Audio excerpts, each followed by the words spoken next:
BJP, Telugu Desam, Janasena కూటమిగా ఏర్పడి రాష్ట్రంలో ప్రజాస్వామ్యాన్ని కాపాడాలని, అభివృద్ధి సంక్షేమం సమపాల్లో తీసుకొని వెళ్ళి రాష్ట్రాన్ని అభివృద్ధి బాటలో నడిపించాలనే ధ్యేయంతో పవన్ కళ్యాణ్ గారు కూటమి ఏర్పడడానికి ప్రముఖ పాత్ర ఏదైతే పోషించారో,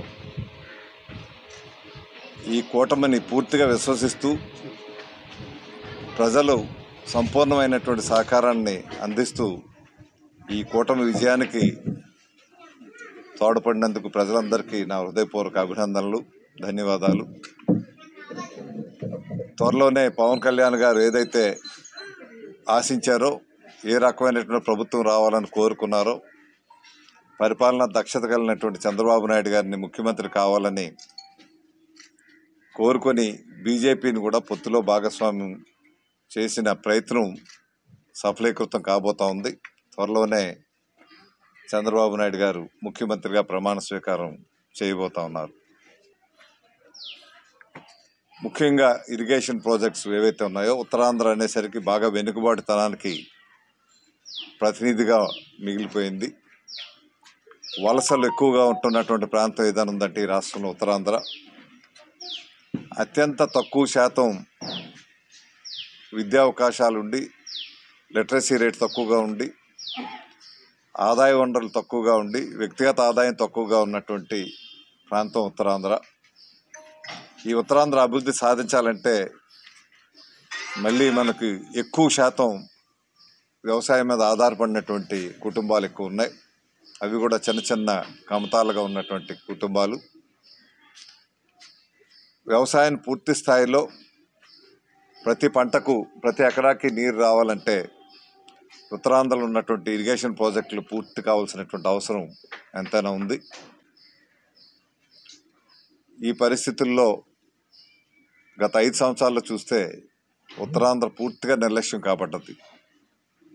అటు వంశధార కానీ, నాగావళి కానీ, జంజావతి కానీ, రామ్తీర్థ్ సాగర్ కానీ, అదేవిధంగా ఇక్కడ ఉన్నటువంటి ఇతర ప్రాజెక్టులు, ఉత్తరాంధ్ర సుజల స్రవంతి కానీ, ఈ ఏ ప్రాజెక్టులు కూడా పూర్తి స్థాయిలో చేపట్టలేనటువంటి పరిస్థితులు ఉన్నాయి. ముఖ్యంగా ఉత్తరాంధ్ర సుజల స్రవంతి ద్వారా 8 లక్షల ఎకరాలు ఈ 3 జిల్లాలకి సాగునీరు వస్తుందని ఎంతో ఆశతో ఎదురు చూసాం. ఆనాడు వైఎస్ రాజశేఖర రెడ్డి గారు ముఖ్యమంత్రిగా ఉంటుండగా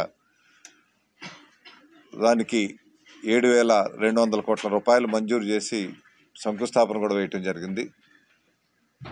కానీ దురదృష్టం ఏంటంటే ఆ ప్రాజెక్టు రాజశేఖర రెడ్డి కుమారుడిగా ముఖ్యమంత్రిగా వచ్చాక ఈయన పూర్తి చేస్తాడని ఎంతో ఆశతో ఎదురు చూసాం. చంద్రబాబు నాయుడు గారు 2,000 కోట్ల రూపాయలు మంజూరు చేసి 4 దశల్లో పూర్తి చేస్తానని వారు ముందుకొచ్చి టెండర్లు పిలిచినా ఆ ప్రక్రియ ఏమాత్రం కూడా ముందుకు వెళ్ళలేదు. ఈ 5 సంవత్సరాల్లో ఉత్తరాంధ్ర సుజల స్రవంతికి ఇప్పుడున్న ప్రభుత్వం ఖర్చు పెట్టింది 5 కోట్ల రూపాయలు. అంటే ఎంత నిర్లక్ష్యంతో ఈ ప్రభుత్వం వ్యవహరిస్తుందన్నది ఎంతకంటే ఉదాహరణ వేరే అక్కర్లేదు.